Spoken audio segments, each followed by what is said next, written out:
ትልልቆች ሰዎች ሆነው ማንበብና መጻፍ ወይም መሰረታዊ የሆነውን የማንበብና የመጻፍ ክህሎት ባለማግኘታቸው የሚደርስባቸው ተጽዕኖ ጥልቅና ዘርፈ ብዙ ነው። ዋና ዋናዎቹን ከሚከተሉት መካከል ላጠቃልላችሁ። አንደኛው በራስ መተማመን መንፈስ መላላትን ያስከትላል። ሁለተኛው ለተንኮልና ለብዝበዛ ያጋልጠናል። ሶስተኛው መረጃና የጤና እክልን ያጋጥማል። የመረጃ እጥረትና የጤና እክልን ያጋጥመናል። አራተኛው የቴክኖሎጂ ወይም የዘመናዊ አሰራር ተግዳሮትን ያጋጥመናል። ወደ መጀመሪያው ሲሄድ ወደ ዝርዝር ሐሳቡ ልሄድና በራስ የመተማመን መንፈስ መላላትን የሚያስከትለው የራሳቸውን ስም መጻፍ ወይም ቀላል ምልክት ማንበብ አለመቻላቸው በሰዎች ፊት ዝቅ ብለው እንዲሰማቸውና በራሳቸው እንዳይተማመኑ ያደርጋቸዋል። ይህ ከማህበራዊ ተሳትፎ እንዲገለሉ ያደርጋቸዋል። ለተንኮልና ለብዝበዛ መጋለጣቸው ደግሞ ፊርማቸውን በማያውቁት ሰነድ ላይ ማኖራቸው ወይም የገንዘብ ልውውጥ ጽሑፍ ማረጋገጥ አለመቻላቸው ለሌሎች አጭበርባሪዎች ተጋላጭ ያደርጋቸዋል። ይህም ንብረታቸውና መብታቸውን ሊያስጥስባቸው ወይም ደግሞ ሊያሳጣቸው ይችላል። የመረጃና የጤና እክል ማለት ደግሞ መድኃኒት የታዘዘላቸውን መድኃኒት አጠቃቀም መመሪያ መጠንና ሰዓት ማንበብ ባለመቻላቸው ለከፍተኛ የጤና አደጋ ይጋርጣቸዋል። ጋዜጣ ወይም በደብዳቤ ስልክ ወይም ደግሞ ሌሎች ጽሑፎችን መረጃ በቀጥታ ማግኘት ስለማይችሉ ሁልጊዜም የሌሎች ሰዎች ጥገኛ ሆነው ይኖራሉ። የቴክኖሎጂ ወይም የዘመናዊ አሰራር ተግዳሮት የሚገጥማቸው ደግሞ በአሁኑ ጊዜ ባንኮችን ጨምሮ አብዛኛዎቹ አገልግሎቶች በዲጂታል ለጽሑፍ የታገዙ በመሆናቸው እነዚህ ወገኖች ራሳቸውን ችለው አገልግሎት ማግኘት ይከብዳቸዋል። ባጭሩ ማንበብና መጻፍ አለመቻል አንድን ሰው ነፃነት፣ ግላዊ ምስጢርና ደህንነትን በእጅጉ ይጎዳል። እናንተም ከዚህ ታሪክ ተምራችሁ ወይም ከነዚህ መሰረታዊ የሰዎች ችግር ተምራችሁ ራሳችሁን በማንበብና በመጻፍ ብቁ ታደርጉ ዘንድ መልእክቴን ላስተላልፍላችሁ እወዳለሁ። ራሳችሁን በማንበብና በመጻፍ ከነዚህ ተግዳሮቶች ተወጡ ዘንድ የዘወትር መልእክቴ ነው። ሰላም ጤና ይስጥልኝ። የተወደዳችሁ የቻናላችን ቤተሰቦች እንዴት ናችሁ? በያላችሁበት የዓለም ዳርቻ ሰላማችሁ ይብዛልኝ። የዚህ ቻናል አዲስ ሆናችሁ ሰብስክራይብ በማድረግ ጀምሩ። ነባር ቤተሰቦቻችን ደግሞ ላይክ እና ሼር እያደረጋችሁ አማርኛን ከመሰረቱ ማንበብና መጻፍ ለሚቸገሩ ታዳርሱልኝ ዘንድ ከወዲሁ አሳስባለሁ። አማርኛን ጀማሪዎች ከሆናችሁ የአማርኛ ምንም አይነት የፊደል እውቅና ለሌላችሁ እንዲሁም እንግሊዘኛንም ጨምሮ ምንም አይነት የፊደል እውቅና ከሌላችሁ ለእናንተ ልዩ ትኩረት እንሰጣለን።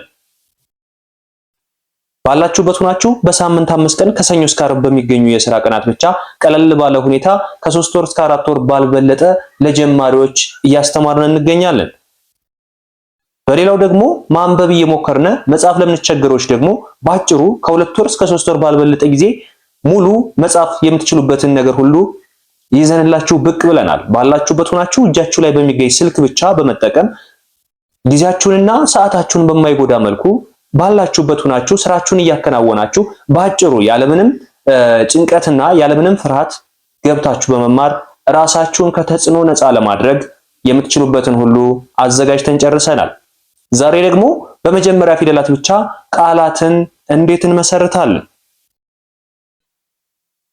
የመጀመሪያ ፊደላትን በመጠቀም ቃላት ስንመሰርት በውስጡ አናባቢ ድምጾችን እናያለን። አናባቢ ድምጾችን ስንጠቀም የመጻፍ ክህሎታችን እየዳበረ ይሄዳል። ስለዚህ እናንተ ደግሞ ማንበብ እየሞከራችሁ መጻፍ የማትችሉ ከሆነ እንዴትስ ማንበብ እየቻልኩኝ መጻፍ አልችልም ብላችሁ ጥያቄ ለሚያስነሳባችሁ ነገር ሁሉ ዛሬ መልስ ታገኛላችሁ። እስከ መጨረሻው አብራችሁ ይቆዩ። ደ ይላል አይደለ?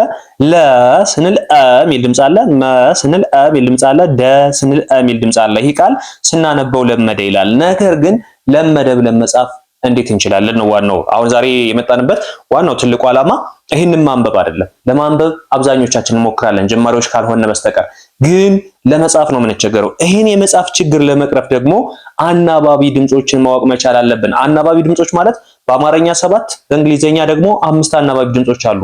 በአማርኛ 7 አናባቢ ድምጾች የምንላቸው የአ ቤተሰብ ሲሆኑ የአ ቤተሰብ በመደበኛ ፊደሉ አ ብለን እንጀምራለን።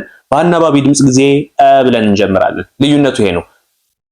በአናባቢ ድምጽ ጊዜ አ ብለን ነው የምንጀምረው። በመደበኛ ድምጽ ጊዜ አ ብለን ነው የምንጀምረው። ስለዚህ በአንደኛ ፊደል ላይ አ እንላለን፣ ሁለተኛ ፊደል ላይ ኡ እንላለን፣ ሶስተኛ ፊደል ላይ ኢ እንላለን፣ አራተኛ ፊደል ላይ አ እንላለን፣ አምስተኛ ፊደል ላይ ኤ እንላለን፣ ስድስተኛ ፊደል ላይ እ እንላለን፣ ሰባተኛ ፊደል ላይ ኦ እንላለን። እነሱን በመጠቀም በቅደም ተከተል ስንጠቀማቸው እያንዳንዱን ድምጽ ከፊደሉ ውስጥ እናገኘዋለን። ስለዚህ ለ ስንል አ ሚል ድምጽ አለ አብሮ። ሉ ስንል ኡ ሚል ድምጽ አለ። ሊ ስንል ኢ ሚል ድምጽ አለ። ላ ስንል አ ሚል ድምጽ አለ። ሌ ስንል ኤ ሚል ድምጽ አለ። ል ስንል እ ሚል ድምጽ አለ። ሎ ስንል ኦ ሚል ድምጽ አለ። በዚህ መሰረት ከነዚህ ፊደላት ላይ የምናገኘው ሙሉ በሙሉ በሚባል ደረጃ አ ሚል ድምጽ ነው። እዚህ ጋር የተደረደሩት ፊደላት በሙሉ የምናገኘው አ ሚል ድምጽ ብቻ ነው። ስለዚህ ለ ስንል አ ሚል ድምጽ አለ።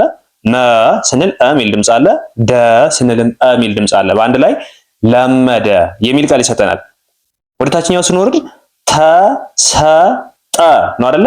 ይሄ ተ ነው፣ ይሄ ሰ ነው፣ ይሄ ጠ ነው። ስለዚህ ሁሉም ጋር አ ሚል ድምጽ ነው ያለ። ተሰጠ ስንል በሙሉ አ ሚል ድምጽ አላችሁ። ስለዚህ አንደኛ ፊደል ላይ የምናገኘው አናባቢ ድምጽ ማን ነው? አ ሚል ብቻ ነው። ስለዚህ የአንደኛ ፊደልን አናባቢ ድምጽ አወቅነ ማለት ነው በቀላሉ።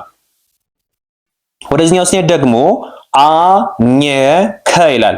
ከዚህ ጋር አ ስንል ራሱ አናባቢ ድምጽ ስለሆነ አ መጥቷል አይደል? መጀመሪያ ላይ ቀድሞ። ነገር ግን ይሄ አናባቢ ድምጽ አ ማለት ለአራተኛም ለአንደኛም ያገለግላል። ይህ የሚሆንበት የሀ ፊደልንና የራሱን የአ ፊደልን ብቻ በመጠቀም አንደኛና አራተኛ ፊደል ተመሳሳይ ድምጽ ስላላቸው ብቻ አንደኛው ላይም አ ሚል ድምጽ አለ፣ አራተኛው ላይም አ ሚል ድምጽ አለ። ነገር ግን ከነዚህ ፊደላት ውጪ ያለው ማንኛውም አንደኛ ፊደል አ ሚል ድምጽ ብቻ ነው ያለው። እዩት፣ እዚህ ጋር አ ብንልም እዚህ ጋር ግን ኘ ስንል አ ሚል ድምጽ ነው ያለው።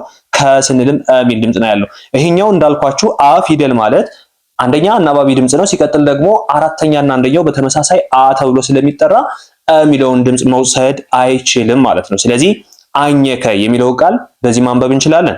ሌላው ጨለመ ስንል ጨም የመጀመሪያ ነው፣ ለም የመጀመሪያ ነው፣ መም የመጀመሪያ ነው። በተመሳሳይ አ የሚል ድምጽ ብቻ ነው ያላቸው። ስለዚህ ጨለመ የሚል ቃል ይሰጠናል። ወደ መጨረሻው ስንሄድ እዚህ ጋር ወሰደ ስንል ተመሳሳይ የሚል አንድ ወጥ ድምጽ አላቸው። ስለዚህ እንደዚህ አይነት አንድ ወጥ ድምጽ ያለው ፊደል ካያችሁ ፊደሉ አንደኛ ፊደል ብቻ ነው። ወይም ሲነገራችሁ ለመጻፍ ብትፈልጉ አደረገ፣ ወሰደ፣ ሰጠ፣ ጨመረ ብትባሉ እነዚህን ቃላቶች ስትጽፉ ሁሌም በተመሳሳይ አ ሚል ድምጽ ስላላቸው አንደኛ ነው የምታደርጓቸው። ሌላው እዚህ ጋር ብትሄዱ መሰረተ ስትሉ ሁሉም ጋር ሚል ድምጽ ነው ያለው። ስለዚህ አንደኛ ድምጽ ብቻ እንጠቀማለን። መሰረተ ስንልም እንደዛው። ሌላው ወደዚህ ስንመጣ ደግሞ ደነገጠ ደነገጠ። እዚህም ጋር የምንጠቀመው ሌላ ፊደል የለም። ኡ ሚል የለም፣ ኢ ሚል የለም፣ ወይም አ ሚል የለም። ስለዚህ በተመሳሳይ የሚል ብቻ ነው ያላቸው። ደነገጠ ስንል በተመሳሳይ ደነገጠ የሚለው አንደኛ ፊደል ብቻ ነው። ከዚህም ጋር ስንሄድ ከሰመ ስንልም በተመሳሳይ የሚል ድምጽ አለ። እዚህም ጋር ስንሄድ ጰጰሰ ስንል በተመሳሳይ የሚል ድምጽ አለ። ይህንን በሙሉ አንደኛ ፊደል ያደረጉበት ዋናው መሰረታዊ ምክንያት ከሀ እስከ ፐ ያሉ ፊደሎችን ስንጠቀም ምን አይነት ድምጽ እንዳላቸው ለማወቅ ነው። ስለዚህ ከሀ እስከ ፐ ያሉ አንደኛ ፊደሎች በተመሳሳይ የሚል ድምጽ አላቸው። ሁለተኞች ኡ ሚል ድምጽ አላቸው። ሶስተኞች ኢ ሚል ድምጽ አላቸው። አራተኞች አ ሚል ድምጽ አላቸው። አምስተኞች ኤ ሚል ድምጽ አላቸው። ስድስተኞች ሚል ድምጽ አላቸው። ሰባተኞች ኦ ሚል ድምጽ አላቸው። ስለዚህ እሱን ለማስተማር ያክል ነው ዛሬ ይሄን ይዤላችሁ የመጣሁት። ሌላው ዘገየ ስንል ይሄ በአንድ ላይ ምን ይላል? ዘገየ ስንል ሚል ድምጽ ነው ያለው። ሁሉም ጋር ማንኛውም ፊደል ይሁን አንደኛ ፊደል ከሆነ ሚል ድምጽ አለው። ሸመተ ስንልም ያው ሸ ስንልም ሚል ድምጽ ነው። መ ስንልም እንደዛው፣ ተ ስንልም በተመሳሳይ። ስለዚህ ሸመተ የሚለው ቃል ይሄን ይመስላል። ሌላው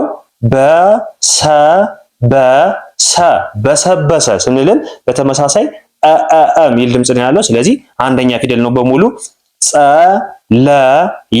ጸለየ ስንልም በተመሳሳይ ሚል ድምጽ አላቸው። ከዚህ በተጨማሪ እዚህ ጋር የተዘረዘሩ ፊደላት ምንም አይነት ቅጥያ ቀለበት የላቸውም። ያ ማለት ሁለተኛው መገለጫቸው በቅርጻቸው አንደኛ ፊደሎች ምንም አይነት ቅጥያ ቀለበት የላቸውም ማለት ነው። ሌላው ገፈተረ ገፈተረ ገፈተረ ሰመረ ሰመረ ሰመረ ሰለጠነ ሰለጠነ ሁሉም ጋር ሚል ድምፅ አለ። አስታውሱ በደንብ ተገረመ ተገረመ ተገረመ ጀመረ ጀመረ ጀመረ ከመረ ከመረ ከመረ ሸመተ ሸመተ ሸመተ እዚህ ጋር ሁሉም ጋር በተመሳሳይ ሚል ድምጽ ነው ያለው። ይሄ የሆነበት ምክንያት ደግሞ ሁሉም ፊደል አንደኛ ስለሆነ እንደምታዩት በቅርጹ ምንም አይነት ቅጥያ ቀለበት የሌለው ፊደል አንደኛ ፊደል ነው ብያቸዋለሁ። ስለዚህ እዚህ ጋር የምታዩቸው በሙሉ ምንም አይነት ቅጥያ ቀለበት የላቸውም። ሌላው ወደ መጨረሻው ስንሄድ ደግሞ በቀለ በቀለ መከረ መከረ ጠነሰሰ ጠነሰሰ አንዳንዶቻችን ፊደላቶቹ ተመሳስለው ወይም ሁለትና ከዛ በላይ ሆነው ሲመጡ ለማንበብ ይከብደናል። ግን የመጀመሪያውን በጠራንበት ደረጃ መጥራት ነው። ይሄን ሰ ካልኩኝ ይሄንም ሰ እለዋለሁ። ስለዚህ መጀመሪያ ጠ ላለው ከዛ ነ ከዛ ሰ ከዛ ሰ ጠነሰሰ በተመሳሳይ ማለት ነው። ጠነሰሰ ሌላው ደነ ደነ ይሄም ድጋሜ ነው። ደነ ካልነው በኋላ ድጋሜ ደነ ወደ አንድ ስናመጣው ደነደነ ይሆናል ማለት ነው። ደነደነ የመጨረሻዋ ፈወሰ የሚል ቃል ይሰጠናል። እዚህ ጋር የምንረዳው ምንድነው? አንደኛ ስንጽፍ ስንቸገር ማንበብ ላይ እየቻልን ስንጽፍ ስንቸገር የምንጠቀማቸው ድምጸቶች ናቸው። ድምጸት ማለት አናባቢ ማለት ነው። አናባቢ ማለት ደግሞ በአማርኛ ጊዜ ከእ እስከ ኦ ያሉት ናቸው። ስለዚህ እዚህ ጋር ያየናቸው ዛሬ ደግሞ የእ ፊደልን የሚጠቀሙ ፊደሎችን ብቻ ነው ያየነ፣ ወይም አንደኛ ፊደል ድምጽን የሚጠቀሙትን ብቻ ነው ያየናቸው። አንደኛ ፊደሎች ማለት ምንም አይነት ቅጥያ ቀለበት የሌላቸው እንዲሁም ደግሞ ድምጻቸው የሚሉትን አይተናል ማለት ነው። በዚህ መሰረት ማንበብ እየቻላችሁ መጻፍ ለምትቸገሩት ሁሉ ቀለል ባለ ሁኔታ በሳምንት 5 ቀን ከሰኞ እስከ ዓርብ እያስተማረን ነው የምንገኘው። እናንተም ባላችሁበት ሆናችሁ በኦንላይን ትምህርቱን መከታተል የምትፈልጉ ካላችሁ ጎራ በሉ። በሳምንት 5 ቀን ባላችሁበት ሆናችሁ እጃችሁ ላይ በሚገኝ ስልክ ብቻ ስራችሁንና ሰዓታችሁን በማይጎዳ መልኩ ለአንድ ዓመት ሰዓት እያስተማረን ነው የምንገኘው። በአጭር ጊዜ ለውጥ የምትፈልጉ ከሆናችሁ ወደኛ ጎራ በሉ። ቤቱን ሰብስክራይብ ያላደረጋችሁ ሰብስክራይብ አድርጉ። እንዲሁም ደግሞ ለጓደኞቻችሁ ሼር እና ላይክ እያደረጋችሁ አዳርሱላቸው። ሁሉም ማንበብና መጻፍ ይችሉና ይለወጡበት ዘንድ የዘወትር ትብብራችሁ እንዳይለየኝ እያልኩኝ አብራችሁኝ እስከዚህ ሰዓት ስለነበራችሁ ከልብ አመሰግናለሁ። በሌላ ክላስ ከምንገናኝ መልካም ጊዜ ይሆንላችሁ።